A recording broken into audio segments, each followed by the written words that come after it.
decirle, mira, tú me estás diciendo que eres inocente, pero ¿sabes qué pasa? Que yo he hecho algunas averiguaciones y he conversado con testigos que estuvieron en el lugar de los hechos. O sea, yo como abogado litigante de un caso de homicidio, de robo, de lesiones, ¿qué es lo primero que tengo que hacer? Ya dije, tú dijiste, preguntarle al imputado, ¿qué más tengo que hacer? ¿Ustedes han defendido alguna vez un caso de lesiones? ¿Ninguno trabaja en el área penal? Ustedes no necesitan trabajar, ¿no es cierto? Les va muy bien, seguramente viene su fortuna, entonces aquí como ustedes, ¿no? Pero, ¿saben por qué les pregunto esta clase de cosas? Por lo siguiente. Los abogados que trabajan en penal y que ven casos de lesiones, de homicidio, que ven casos de un robo, ¿saben cuál es su primera obligación? Ir al lugar de los hechos. Ir al lugar de los hechos. Sin embargo, el 100% de abogados, el 100% no va. El 100% de fiscales, probablemente el 95% no vaya. ¿Por qué es importante ir al lugar de los hechos? Te puedes gastar 10 soles y te va al lugar de los hechos. ¿Por qué es importante ir al lugar de los hechos? ¿Qué te provee el lugar de los hechos? ¿Qué información te provee? La escena. La escena. ¿Por qué es importante la escena? ¿Qué información te provee la escena? La evidencia. Pero estás hablando de forma genérica, habla de forma específica. En un sistema de audiencias se habla de forma específica. ¿Está bien? ¿Específicamente qué? Pruebas. No, pues igual, pruebas no me han dicho nada. Pierdes un caso así. ¿Qué te provee? Información sobre iluminación, información sobre tráfico de personas, información sobre distancias, información sobre sonidos. ¿Tú crees que eso, cuando hables con el imputado, la víctima o el testigo, te va a proveer esa clase de información? ¿La va a hacer de calidad si te la da? No es mejor que tú mismo vayas y con tus reglas de la experiencia, con tus reglas de la lógica, percibas de tal manera que hablas con tu cliente y le dices, ¿sabes qué? En este juicio oral por homicidio no viene la mujer de la víctima, pero viene la señora Juana. Ah, no, pero ella no estuvo. Al momento que se produjeron los hechos, ella no estuvo. ¿Y quién estuvo? Estuvo la mujer de la víctima. Sí. Además que el apersonarse a la escena del delito, pienso, ¿no?, que es importante para el abogado, porque le va a permitir eso que usted anteriormente ha señalado, confrontar entre su apreciación de la escena, confrontándola con la versión de los hechos que le da su patrocinado, que le está solicitando su servicio, y poder ver si tiene alguna verosimilitud, sustentabilidad, su versión de los hechos, ¿no? Porque quien en alguna medida en su versión altera la verdad, evidentemente que esa alteración lo va a llevar a que no coincida con algunos aspectos que vamos a observar en la escena misma, ¿no? Porque cuando se altera la realidad, ya vemos las partes de la realidad no coinciden entonces en las versiones que vamos distorsionando. Claro, excelente esa intervención, pero no solamente para corroborar la versión del imputado, también de la víctima, porque puede estar mintiendo la víctima, pueden estar mintiendo los testigos. Sí, excelente. Lo que pasa, doctor, es que pregunten a sus colegas que ejercen en el área penal cuando han defendido estos casos si alguna vez fueron. Les aseguro que la mayoría no fue. Entonces, ¿cómo trabaja su caso? Solamente por intuición, improvisando. Entonces, ¿quién está en mejores condiciones? El que va al lugar de los hechos, un litigante. La primera obligación, cuando el delito tiene algo que ver con proveer información con la escena, tiene que ir al lugar de los hechos, justamente para contrastar lo que le dice el imputado, lo que le dice la víctima, lo que le dice el testigo. Y además de eso, por ejemplo, yo le decía, el imputado agarra y le dice a su abogado, la señora Juana no estuvo, pero ella es la mejor amiga de la mujer de la víctima que sí estuvo. Entonces, tú como abogado defensor, ¿qué sabes? Que esta señora se ha aprendido de memoria la información, porque ella no estuvo cuando se produjeron los hechos. Entonces, ¿cómo hace para impugnar su credibilidad? Preguntándole sobre el lugar de los hechos, porque ella no estuvo. O sea, yendo al lugar de los hechos a la misma hora, porque, por ejemplo, acá en la avenida Bancay y Emancipación, queda el Ministerio Público, a Bancay y Emancipación. Hoy día, ¿qué es? Hoy día es jueves, ¿no es cierto? No, miércoles. Ya, a las 7 de la noche, ¿cómo era el movimiento en la intersección de Graoca, a Bancay con Emancipación? ¿Cómo es el movimiento? A las 7 de la noche.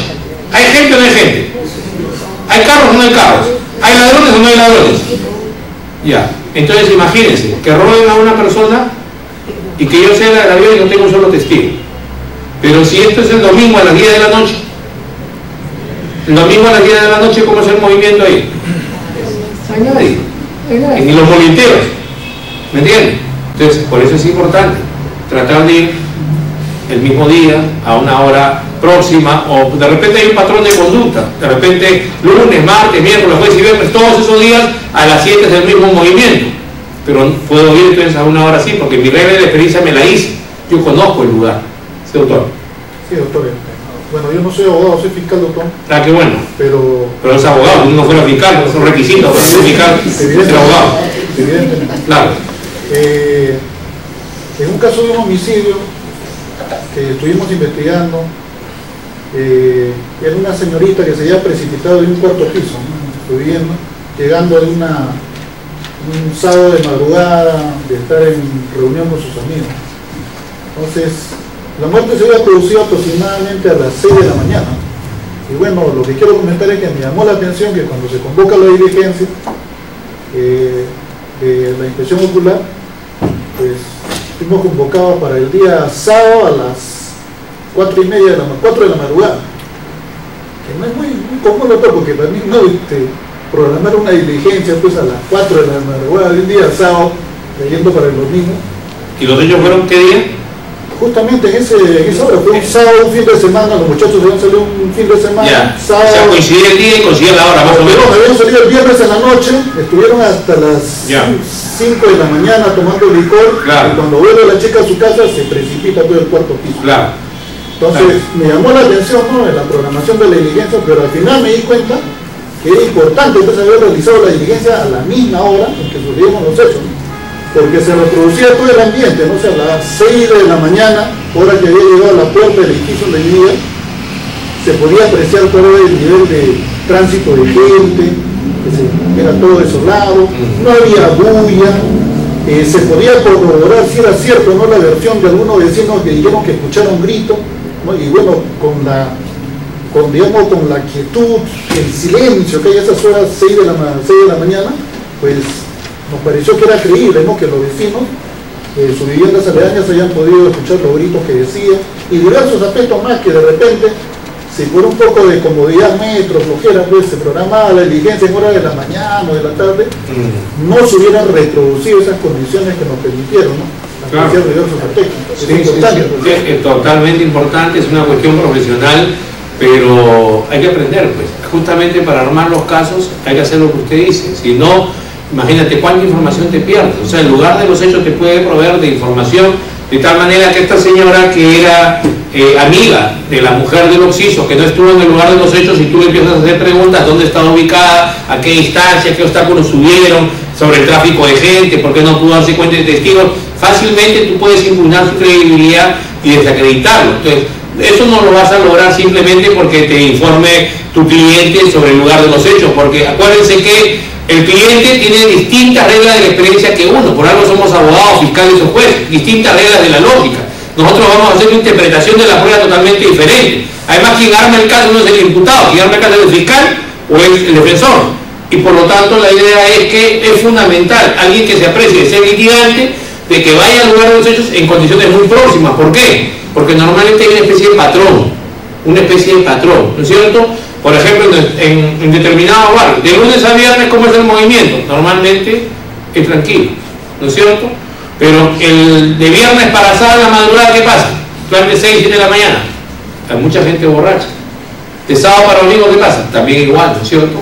Llegan tarde, se ponen a beber, están en las calles, entonces todo eso puede hacer que tú puedas sacar una línea en el sentido si es que hay gente que pudo haber percibido los hechos. O sea, hay muchas cosas que nosotros debemos hacer, pero no las hacemos. Y entonces tenemos que aprender que para poder armar bien los casos es necesario entonces ir al lugar de los hechos. O sea, ¿se acuerdan? Hablábamos del método de lluvia de ideas, hablábamos del método de juego de roles, hablábamos del método de llamar a otras personas que no sean abogados para que tengan otra perspectiva del sentido común, y porque al final, ¿cuál es la historia que va a ganar? La que se superponga a la otra. Hay una historia de la fiscalía, hay una historia de la defensa, y la historia es para quién, para los jueces. Todos trabajan para los jueces en este modelo. Si te tienes que pelear con alguien en la audiencia, ¿con quién es? Con la otra parte, nunca con el juez. Si tú no estás de acuerdo con el juez, tendrás que tratar de sacarlo antes de la audiencia. Pero si no pudiste sacarlo antes de la audiencia, ¿qué tienes que hacer? Simplemente trabajar al 100% para el juez. tenemos una jurisprudencia vinculante de la Corte Suprema que nos dice que el hecho que tú plantees un habeas corpus en contra del juez, una queja ante la oficina de control, no es motivo suficiente para sacar al juez del caso. Tienes que encontrar alguno otro que te permite establecer objetivamente que él está parcializado. Si no es así, es el juez del caso. ¿Para quién trabajas? ¿Tú qué cosa quieres del juez? Que dicte una resolución que sea favorable a ti. ¿A quién le tienes que proveer la información?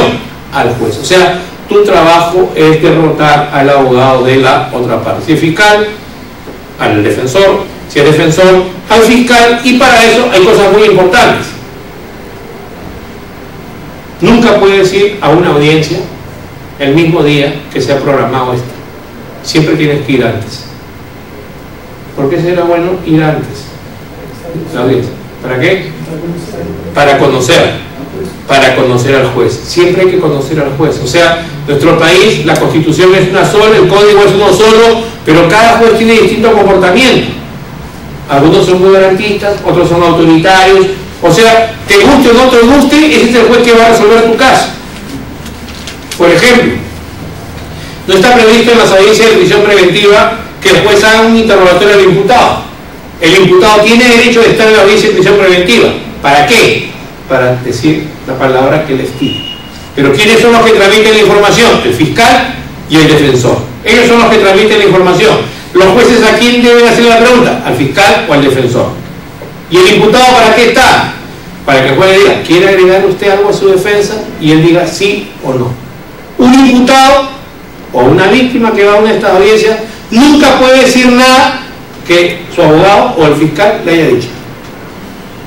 Un fiscal, si va al agraviado, un defensor, si el imputado está en la audiencia de prisión preventiva, porque la primera casación de la Corte Suprema ha establecido que si el imputado se sustrae intencionalmente de la audiencia, igual se hace la audiencia con su abogado defensor. O sea, no se requiere ya la presencia física del imputado. Entonces, la idea es que el defensor o el fiscal, a imputado o a víctima, tienen que decirle, mira, si el juez te pregunta algo, simplemente le dices que es suficiente con lo que yo dije. O si el juez te pregunta algo, lo que tú tienes que decirle al juez es esto. Nunca un imputado, nunca una víctima puede decir cosas que ustedes no le han indicado que le manifiesten al juez. ¿Por qué? Porque puede incurrir en contradicciones. Armar un caso es eso. O sea, el imputado le va a decir cosas al juez que tienen que ver con su defensa. Imagínense si el imputado dice todo lo contrario que ustedes han hablado. ¿Qué demuestran ustedes como abogados? Que son malos. Que no se han preocupado de eso. O sea, pero no solamente hay que conocer al juez. Hay jueces. En Reforma, por ejemplo, hay un juez en Arequipa al comienzo que se discute punto por punto si va a haber prisión preventiva o no. Pues agarra, es un juez bien imparcial, no lee ningún papel antes de la audiencia y le dice el juez al fiscal: señor fiscal, usted sabe que yo no conozco los hechos y depende de usted que tome el primer contacto con ellos. Arranque usted su alegato primero planteándome brevemente los hechos y después de eso fuertes y graves elementos de convicción. Termina, traslada a la defensa para que se ejerza contradicción, se discuta. O sea, el fiscal habla 5 minutos, 6 minutos, el defensor se acuerda de todo porque es poco tiempo y el juez también interviene porque serán 12 minutos que se discuta el primer punto para la prisión preventiva y hace las preguntas que el juez estime.